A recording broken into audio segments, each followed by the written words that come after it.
Afterthoughts. Dun, dun, dun. There's our theme song. Welcome to the podcast. Theme song I've ever heard. But it's ours, at least for this episode. That's all that matters. As long as we own it, and we... Exactly. Welcome to Afterthoughts. This is a podcast where we talk about our first opinions of a movie. We rewatch the movie and to discuss our second opinion of the movie, as well with a related topic. All right. This week we're talking Casino Royale, which came out 10 years ago. 10 years ago. I didn't realize that. That was crazy. A decade. Yeah, crazy. We both thought this would be a great movie to talk about. I think this is probably one of our biggest gaps for sure so far. So it should be interesting to talk about how our opinions of this movie have changed. Yeah. But first, should we talk about James Bond in general? Yeah, we can go. Yeah? We can do that. Okay, so what are your general impressions of James Bond? I guess back in 2006, what were your general ideas of James Bond? I honestly haven't seen too many James Bond movies, even now and back then. Just whenever it was on TV, I would watch it. I can't... Oh, this is embarrassing. I can't tell you who all the James Bonds are, so... Probably just lost some credibility there, but it's true, so... What can you do? I feel like it's... On my end, it's probably worse because I can name them all, I think, but I still haven't seen very many of them. It's worse that I know them, but have avoided them. Yeah. Yeah. So, yeah, I mean... I watched, I think, all the Pierce Brosnan James Bond movies when I was growing up. That was my default James Bond. I didn't even know that he wasn't the only or the first James Bond, when I was a kid. It took me much longer to realize, there's been a ton of dudes that have played this guy. But honestly, I think the biggest James Bond thing in my life as a kid was GoldenEye on N64. Yeah, of course. That was James Bond. Of course, that's insane. It's all we did. Such all the time. An awesome game. It's so fun.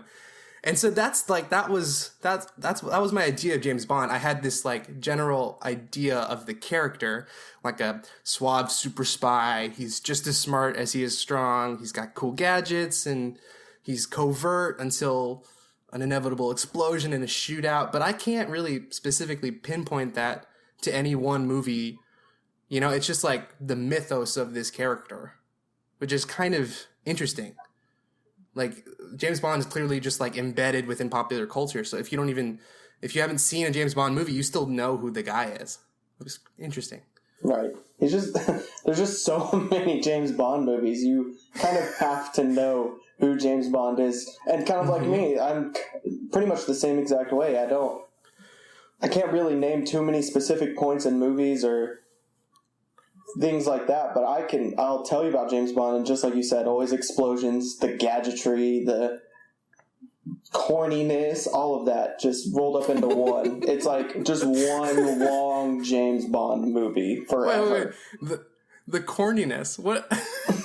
That's part of the character for you? His built-in corniness? Absolutely. Maybe a little less with Daniel Craig, but if you watch any more before that, it's always pretty corny and cheesy. Yeah, he plays it off better than others, but it's always there, no matter what. Uh-huh. That's really awesome. That leads into my very first impression of this movie from back in 2006. I just remember thinking Casino Royale was so cool. It was just so smooth and cool. As opposed to the really cheesy Pierce Brosnan movies, especially the last couple. He's doing all these insane, ridiculous things, and it just was so cheesy, but this was so cool.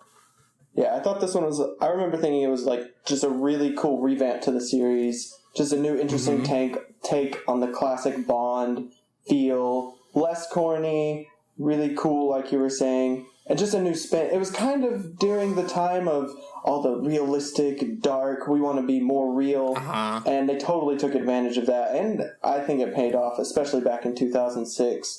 Worked really well for them to just take this old character and give him a new spin that was current with the time. Yeah, definitely. And it I remember, I feel like Pierce Brosnan movies specifically, because those are the only ones I really have to go off of. I feel like those were hey, look how cool I am. And this was I don't care if you're looking. I know that I'm cool. It's just the general tone of this movie. Yeah, and I just remember there being a lot of buzz around this movie. Like, everyone was talking about how great it was. And it was like, it was weird to have opinion that was contrary than that. It was like, Casino Royale is awesome. And it's a great reboot for this franchise. Yeah, and there was definitely just so much buzz because it was a good movie, and because it was just so different in every way. I remember one of the huge points was that it was a Bond with blonde hair, and I was like, oh, it's not a big deal, but it is. It really is to change. Like, it just showed how much they were changing the character, what they were going for. I just remember hearing a lot about that. Wow, I I didn't think about that in the slightest. I don't remember hearing about that, but that makes sense. I totally believe you that would be a thing. That's really interesting. It was definitely a thing, okay? Don't make me look like I'm crazy. Okay, but here's what I thought was interesting about this movie when we decided to do it was, like, I was thinking back on my impressions of the movie, and I remember all that stuff. I remember it being cool. I remember liking it, but I don't remember having strong opinions about Daniel Craig as Bond. I don't remember having any specific memories of plot points or moments. It's like, I barely remembered the movie, but I just knew that it was good. Yeah. I remembered the major points, really, but not the specifics of each. Like, I remember the 3 overarching points of the movie, especially the casino part, obviously. It's Casino Royale and the poker going on. But, yeah, I guess just because it's been 10 years. It's been so long, so I only remember the very overarching ideas rather than the specifics. That is true. Had you only seen it once before this week? No, I think I've seen it about 2 or 3 times, but it was all back then. It has to have been at least 7 or 8 years since I've last seen it. Were you excited to revisit it? Yeah, I was, actually, yes. Since it's been so long, and I remembered having really good feelings for it. And I do remember liking Daniel Craig, even though he was different. I think that's what I did like, that it was just a different Bond. I do remember liking him back in 2006. Mm-hmm. And I was excited to see it again because it's another one of those. There's like a long list of movies that I saw when I was a kid, way before I like understood how to appreciate movies. So it was one that I was excited to like visit it with sort of new lenses on. Right, definitely. I felt the same exact way, and I remember also that it was the realistic Bond movie, and I remember feeling that I liked that it was realistic, but also missed the gadgets. I did miss the gadgets, really. I thought that was kind of just one of the Bond things, but I didn't miss them enough to think this movie was bad. Like, I was like, oh, I hate that they didn't keep the gadgets. I was like, I like that they didn't keep the gadgets, and I kind of hate that I like that because I missed the gadgets. Yeah, I missed the gadgets in my second viewing. The first time around, I don't really think I noticed. I remember sort of looking back in that movie and was like, oh yeah, there weren't any gadgets. It's not something I picked up on the very first time I watched it. It was just so like engrossing that I just like was on the ride, and I didn't think of I didn't feel that void. Interesting. Mm-hmm. Yeah. But I did miss it the second time around because the gadgets are fun. Yeah, the gadgets are. But that's like all the things me and my friends would talk about when we first saw it. It was like, the gadgets weren't there. He's got blonde hair. It's so different. Oh, but it's so garbage. But it's so good. That's awesome. Yeah. And I remember thinking it was interesting that it was a Bond movie about poker, and that kept my interest. Okay. Because usually it's just straight up action. If there's poker in it, it's not going to be the majority of the movie. It's going to be just a part, which it's still just a part of the movie. There's more around it, but it's the biggest part. And I always thought that was interesting. True. That's a good point, but not something that I picked up on when I was 15. That's a really good point, though. That's a great aspect of this movie, that it doesn't like hinge upon just action set piece to action set piece. There's a lot of sort of like him being a spy. Yeah. I think that's why I realized that as a kid is because back then I was so about just the spy movies. And so when it was about just poker, I was like, is this going to be good? But then it was. And I was like, oh, that's interesting. But I liked a movie, a spy movie about poker. Well, that's all I have for my first. Do you have any more? Just a small point that I did remember that it had a classic, just like Bond villain with like its own little kind of perk, like little thing going on with him that just makes him stand out unique. That's all I remembered, really. But I just did I at least remembered that. Because you got all those crazy Bond villains. But that's about it for my first impression. All right, so let's dive into second. What did you think of it your second time around? Not as good as I remember. That was my general overview. Oh, interesting. Okay. So that's really interesting. Yeah. Not bad. Definitely not bad. I still would suggest anyone to go see it. Definitely a staple in the Bond movies, but just not as good as I remember back when I first saw it in 2006. Was it like an expectation thing? Do you think you just looked back on it so fondly that seeing it again didn't live up to what you remember it being? I think that could be part of it. I really don't know. There's just so many parts that I didn't remember that seeing it again, I was like, I don't know if I really like I remembered the good parts that I liked, but all the rest I was kind of, just thrown in there. Mm-hmm. Wow. What about That's you? Interesting. I had a very different reaction to the movie. I was just so blown away by it because I don't think I ever really appreciated the movie until this viewing. I had like a very like base level understanding and appreciation of it from 10 years ago. And it was like, I realized, 30 minutes in this movie, like, oh, this really calls for you to be a very active viewer. And this is definitely the most actively I've ever watched it. I wasn't the active viewer I needed to be when I was 15. And there were so many little things that I picked up on this time around that I knew like flew over my head the first time around. So I thoroughly appreciated this on new levels this time around. Interesting. What's like an example of something that you realized this last time that you would have flown over your head the first time? Well, that opening scene, it's black and white and it's very, very stylized, even more so than the rest of the movie, where he's sort of taking out those first two guys and he's already there in the office when the guy comes up from the elevator. All that whole opening sequence. I couldn't have told you what that scene was about when I was 15. Like I was just so in it. I was like, oh, this is cool. He's smashing that guy's head up against a sink, and then he's talking in that office. And I just thought it was like this cool style piece to give us the tone of the movie. But when you listen to the dialogue and you really appreciate what's going on, you hear that. I didn't even catch the first time around that he wasn't 007 yet and that he needed 2 kills. And the way that he carries it out is just so sophisticated on the level that I didn't appreciate when I was a kid. So I was like instantly like, oh, I do not remember this movie properly. This is going to be cool. Interesting. Uh-huh. I mean, that was initially what my response was as you went through the movie, which is 2.5 hours long. I think I did have qualms with it, and there are still things that stuck out as like not quite right. But my initial reaction to it when it started was kind of like, whoa. That's interesting. Yeah, I guess because I appreciated it so much as a kid, I definitely didn't think of it as critically. It was kind of just, oh, this is a different James Bond movie, and I know how it's standing out from the others, so I already appreciate it a lot. So now coming back to it the second time was like, still appreciate it, but I feel like my main thing is I think it's kind of dated. That was my only real problem, I would say. How so? Just, first of all the technology they were using at the time just feels so dated compared to where we are now.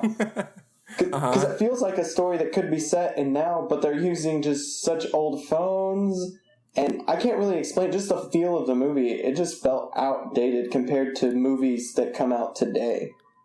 Even story-wise and like spy movie-wise, it just felt kind of dated. Okay. Well, okay. That's interesting. I guess I felt that on some level. But I think I've seen, if you watch like Mission Impossible 1, that movie is like the definition of dated. Because there's parts of that movie where he's like, what is the internet? I need to go onto a website to find the code. Like, it was ridiculous. So I think with that in my head, I didn't think this was too dated, but I do understand what you mean. Like all the big clunky cell phones, and this is supposed to be like a super sophisticated spy. Like, I guess you could have been more imaginative and created technology that obviously doesn't exist for the sake of keeping that movie relevant 10 years later. But let me ask you about like the central plot, like the idea that the only thing left for the U.S. government to do and the British government to do is to enter into this poker competition. Like, does that plot seem at all convoluted to you? Absolutely, 100%. Yes.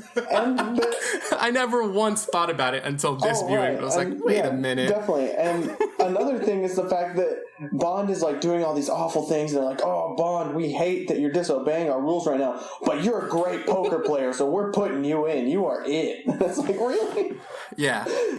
Yeah, there's like a quick line where Emma's like, I hear you're the best poker player around, so obviously we're going to pick you. It's like, how do you determine who's the best poker player in all of the British government? I know, it was just such a throwaway line. I was like, oh my gosh, way to explain why Bond is playing poker in this movie. But to the point where I was like, the whole movie hinges on that idea. So is there something that I'm missing? Like, is there? But I like questioned myself because of how sort of suave the movie is. It's so like subtle, and I think the dialogue is really good generally, but it had me question myself. And I was like, is this movie not that great? Yeah, that's definitely what I picked up on the second time. Just that the plot wasn't as foolproof as I thought when I was much younger. I was like, wow, so much of the movie just hinged on small plot points that the movie doesn't really let you sit and think on because it's moving so fast. And I think they did that on purpose. And I don't really like that. I don't like that it's a movie where if you don't think about it too much, then it'll make sense. I want it to just make sense. And it kind of felt like if I would really think about these points that are coming up, kind of like the one we already brought up, everything's hinging on this poker tournament. But not just that, other ones too. For example, that there's just this one big organization behind both Bond's girlfriend getting him to play poker and Lashif winning the poker tournament. They get the money either way. It just seems super like we have all these contingency plans and we're getting Bond in, but why just not get Bond in if you're in control of everything anyways? It just seemed a little too convoluted and too, I don't know, if you don't think about it enough, as I've said, then it'll make sense. Right. I think I definitely agree, and the movie was going by really quickly. That's why I sort of questioned myself multiple times throughout the movie. I was like, did I really catch what just happened? Because things were moving really quickly. But I think that sort of speaks to who this character of Bond is in this specific movie. Like the way that they've characterized him in this movie, he is this sort of like suave and charming guy. It's like that scene early on where someone thinks he's valet, and he uses that one brief thing as a chain reaction to like cause a diversion and go in and get information that he needed. He like didn't think about it, he just did it. And it was like, what if that didn't happen? What would you have done? Like this is a character who's so charming and quick on his feet that he's just going to take you through this series of events, whether you're thinking about it or not. And it's going to be fun. Like, I think the movie was still fun, even though there were things that I had questions about or things that were really sort of forced or convoluted. It was like, I'm still watching this great like character do these cool things, and it's still really fun. Yeah, I definitely think he still did a great performance and changed the character and made it his own enough that it's still a very interesting movie. It's mostly just with the plot that I think it could have been written better. I think they could have thought it out a little more. But as far as just taking me through the events that are kind of just strung together, I agree that I'm fine with it because I'm following this character that is fun to follow. I enjoy what he's doing. Like I said, they made a spy movie about poker interesting, and I still agree with that even now. That they could pull that off, I think, is impressive, even if the plot points are kind of meh in my eyes.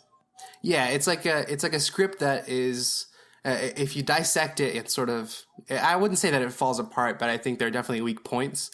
But at the same on the same side, if you're willing to sort of suspend all your disbelief, this is like a action-packed movie with a lot of stuff going on, so many like crazy set pieces jam-packed into this script. I think if you sort of are willing to let go, then this script is a really fun ride. It's like a roller coaster. It's really fun, but there's not necessarily a ton of substance. But it's like, it also is sort of like this tragic origin story, which I don't remember it being in 2006. It's like, this is how he becomes Bond, and it's kind of really sad. But at the same time, it sort of feels like necessary for this guy to become the super spy we all have known him to become. Yeah, I definitely think it's a cool origin story for sure. And that it totally sets the tone for who Bond is going to be. I definitely didn't realize that as a kid and see it more now. I also haven't really watched any of the other ones in this whole new Bond one. I think I've seen Quantum of Solace and Skyfall once each. I don't remember anything that happens. I remember very much disliking Quantum of Solace. But within the realm of this one, yes, I definitely appreciated that this set up Bond for who he is going forward. Another thing I noticed, though, was how it kind of felt like 3 different movies. And I don't know how I feel about that. I'm not sure. I still like it overall. But I always like movies that flow better. And it's kind of a personal preference. But it felt just like 3 separate movies. Obviously, there's 3 acts to it. And the second act is the biggest. But I could definitely tell that in this one. And I'm not sure if I like that or not. I think it was probably missing like the Quentin Tarantino chapter cards. Right. Like you really could have just slipped those right in. And yeah, I get what you're saying. It totally does. There are like segments of this movie, different parts for sure. Especially the third part is just so different from the first 2 parts, and it kind of feels like it doesn't fit. Although I like what happens because, like we just said, it sets Bond off to who he is to be. But as far as the whole movie overall, I'm not sure if I like that as much. The first time around, I remember thinking right around the time it takes that third shift and that final part of the movie. I remember thinking around that time, this movie is so long, is still going. Like, I can't believe what happened before it wasn't the ending. But this time around, I was just really invested, and I was like, I really need to see how this plays out. And like emotionally, I don't think there has been a climax. I think that happens in that third chunk of the movie. So I did feel that shift, but I was fine with it this time around. Definitely not something I was fine with my first time around. Interesting. It's like we just flip-flopped. Yeah, we did. But let me ask you about this. I want to sort of dissect this a little bit, but is there drama in writing poker? Like, aren't you just like telling us the outcome in terms of writing? You're not really writing an inherently dramatic thing. You can just give Bond the triple aces and he wins. Where is the drama in it? You know, it's like, obviously it's with the characters and it's the stakes, but the inherent act of watching them play cards, how is that dramatic? I just kept asking myself, like, this does work. And I guess it's because of the characters and the stakes, but should it be working? It's just cards. You just make up what he has. Like, where's the drama in this? See, that's kind of to my point of I was so impressed that they could pull off the fact that this is a spy movie about poker. But I really just think it's just to you writing. You stack the odds against the hero, but then he comes out on top anyways. You can do that with anything. They just did it with poker. For example, the very last round that they're going, it's like just each person one-ups, and then once Lashif gets his hand, you see it, and you're like, oh man, that is a really high hand. How is Bond possibly going to beat it? And then he does. And you can kind of do that with with anything. They just pick something simple as poker. Yeah, you can write that they go into a fist fight, and then you just decide that Bond wins it, and you write out a scenario in which he wins this fist fight. But the difference is you are actually seeing him throw punches, take punches, duck and dodge and stand back up and persevere, as opposed to a poker scene where you're just watching the camera pan back and forth to every character, watching cards get flipped over, watching chips get pushed into the pile. It's like, I don't know if that's if that's good writing, but it's still, I think it worked on some level at the very least. And it kind of blows my mind. That's why I think it was good writing, because they pulled it off. I think it's really in the subtleties of each character, like you're saying, the space, but just how they're presenting themselves, what you think they know. Like, those other 2 characters clearly thought they had better hands than everyone else when they were not even in the running, because they're not even main characters. It's clearly down to these 2. But just like in a fist fight, it would usually be Lashif just absolutely pounding on James Bond, but then James Bond would come back, and that's kind of the same idea here. the Chief's got this super high hand, and then Bond comes back. And something different happens within each and every single poker round. Like the first one, he quote-unquote figures out his tell, but then you find out, oh, he doesn't really later on. And then in a different one, he gets poisoned. I think that was it. Changing it every time, and then also just the little subtleties of characters, and then the suspense of how is Bond going to come out on top. Mm-hmm. Yeah. Yeah, I think ultimately, that the script was translated really, really well. Like, the production was really stellar, and it was really well directed, well acted, and I think all those pieces together sort of make this good product. So, yeah, I'm still a little baffled by it, but it works. It's a movie about poker, you know? It's a movie about poker. I would love to see like a trailer cut of it that just shows the poker parts and makes it seem like it's just this intense either heist movie at a casino or just some like that Matt Damon movie that's about poker. You just like recut it to make it look like that. Exactly. But then it's James Bond. I can never ever remember what that movie is about or what it's called. I just remember that it's poker, it's Matt Damon, people think that it's Good Will Hunting, and there's Oreos in it. Those are the only 4 facts that I remember about that movie. People think it's Good Will Hunting. They do. Everyone always confuses it with Good Will Hunting. It's not what it is. Oh, man. Matt Damon. Matt Damon. All right, I have like little random tidbits, but I think we're all right to move on. Unless you've got other stuff. Nope, I hit all my points. Okay. Points. Well, I guess I'll say one more. Never did I ever like that this villain looked like Villain Von Villain. Like, it was just like, come on, he's just too. He looks too much like a bad guy, and it drove me crazy the whole time. And then his bleeding eye thing was like, come on. This guy, there's no way that this guy could ever be good in any lifetime. And I just thought it was too much. My one gripe. Yeah.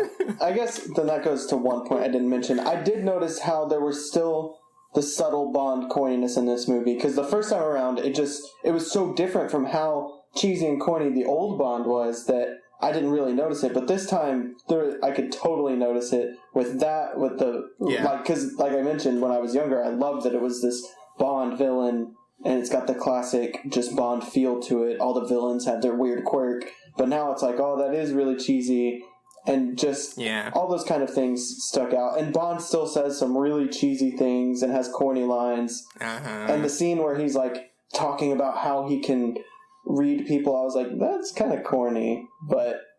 Oh, yeah, I wrote that down. I was like, there have been way too many Sherlock adaptations since 2006 for me to find this scene enjoyable anymore. I know. Like, people reading each other up and down, it's like, I'm done with that. And that's not their fault, I guess, but it's just like, yeah, that did not age well. Yeah. And that's just one of the things that went to how it felt dated to me. Just little points throughout the movie felt dated. Like I said, not just with the technology, but with the storytelling and what we have now, movies we can make now. It just felt a little dated.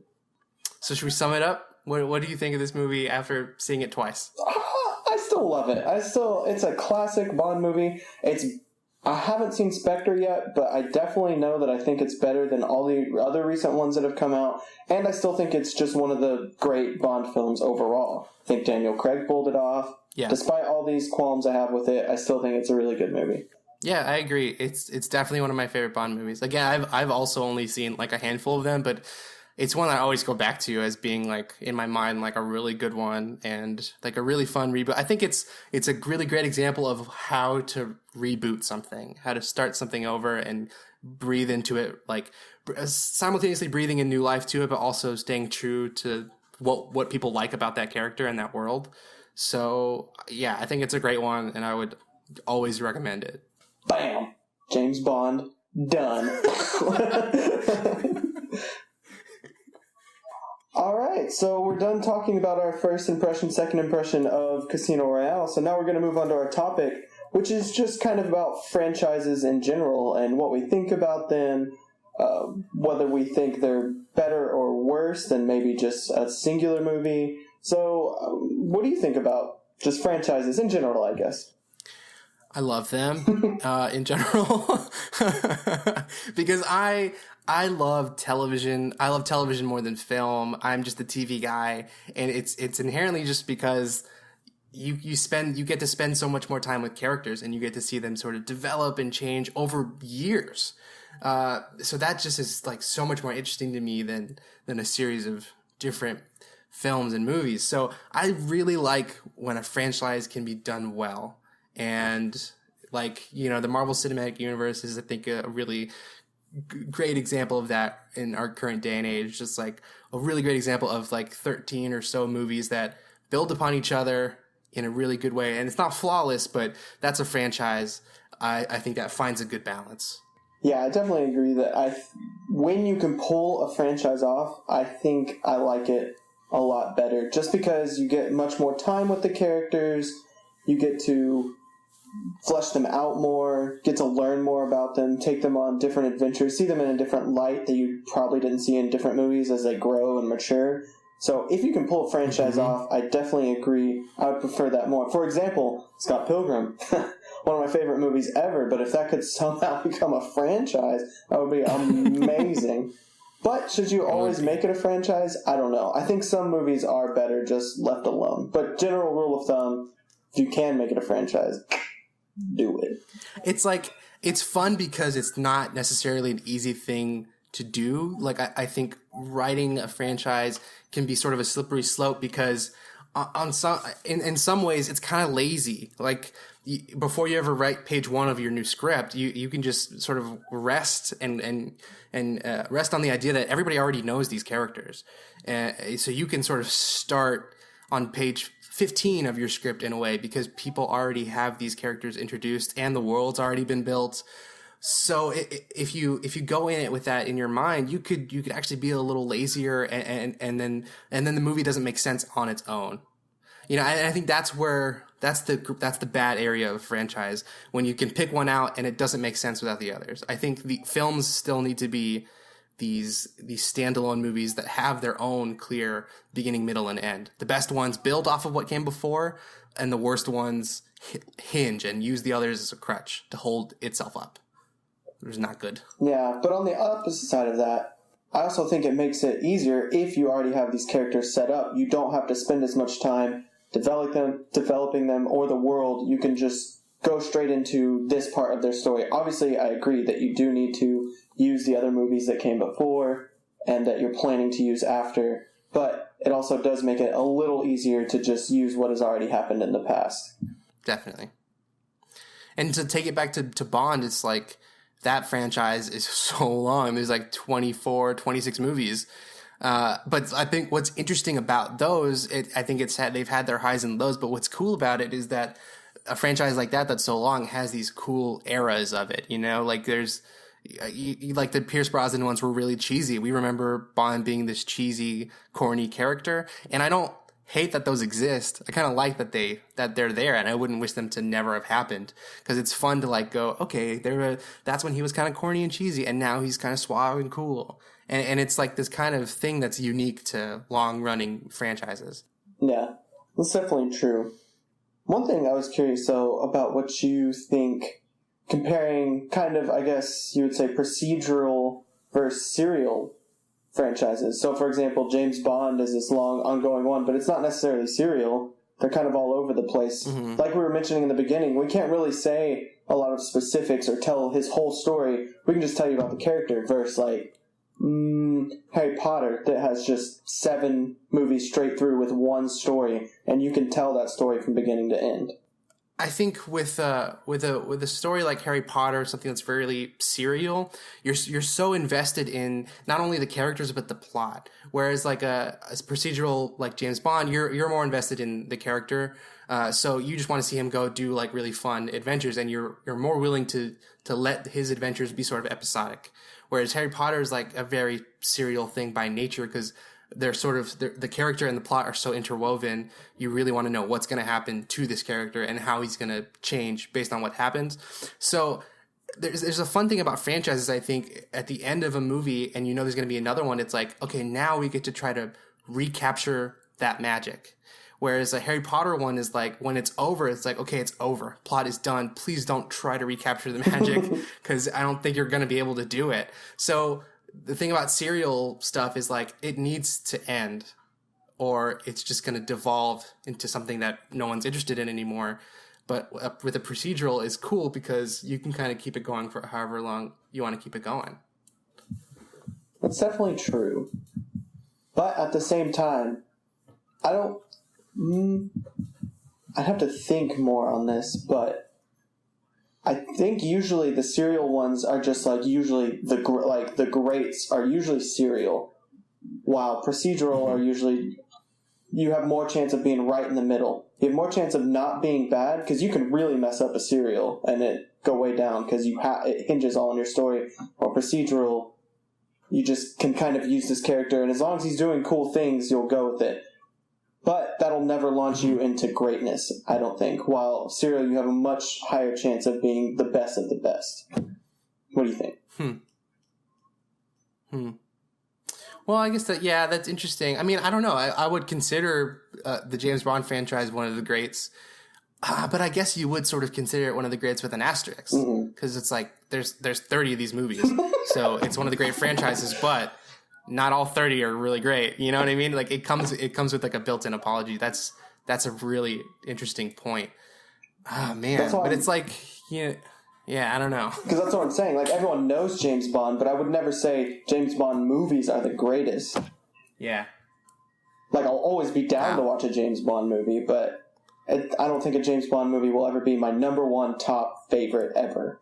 Because it's so procedural, he's always doing different things. It's kind of like, this is fun to watch. I'll always watch it, but I'm not as invested because nothing really matters at the end of the day. So I guess it's really hard to put as a question. So procedural versus serial, kind of having a linear narrative all the way through, you have a much higher chance, and you're usually going to be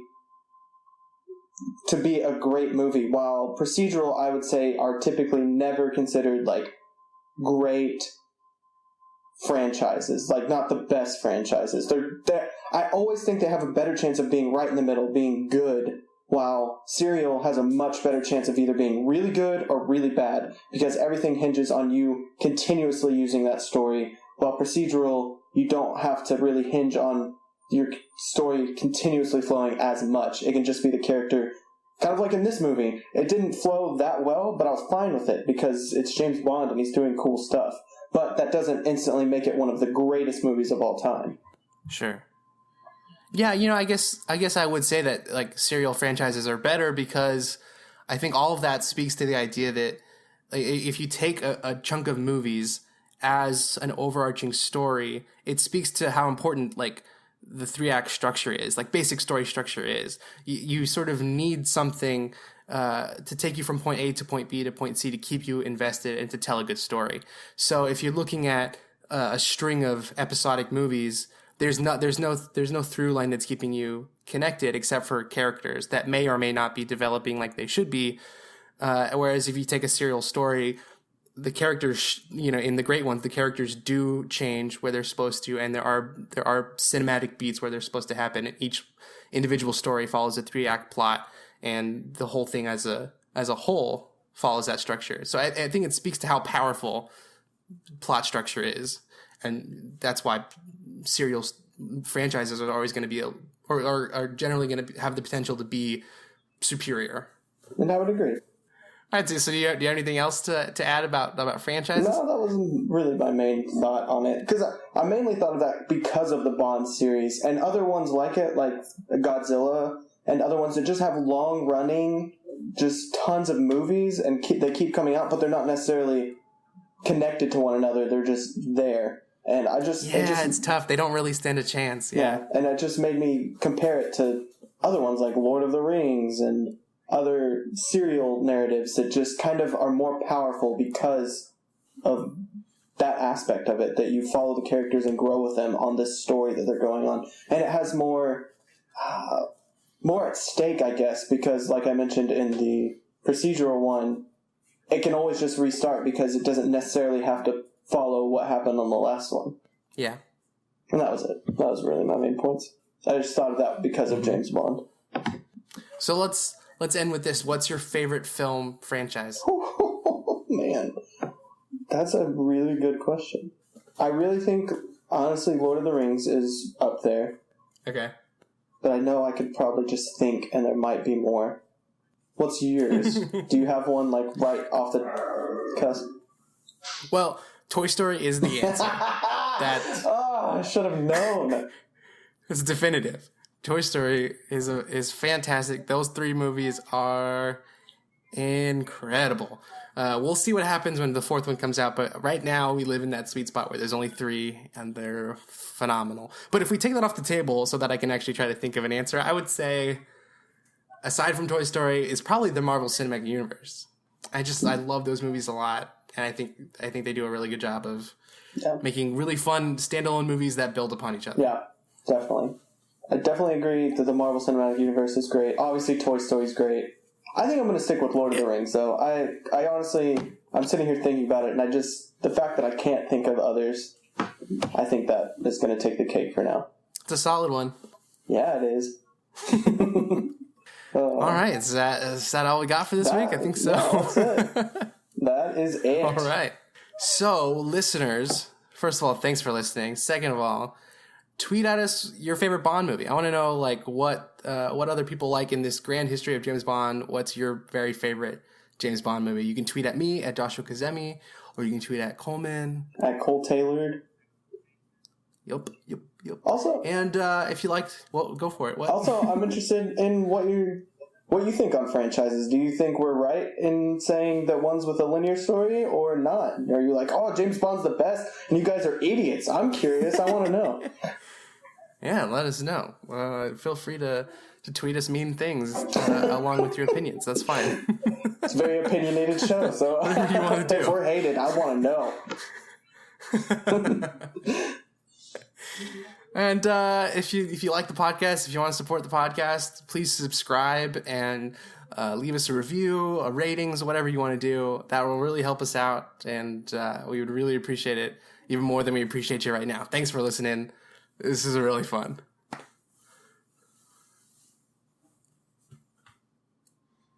See y'all. Wait, were you saying stuff that whole time, or did you cut out? No, I wasn't saying anything. No, you were. You did? Okay. I will stop as well.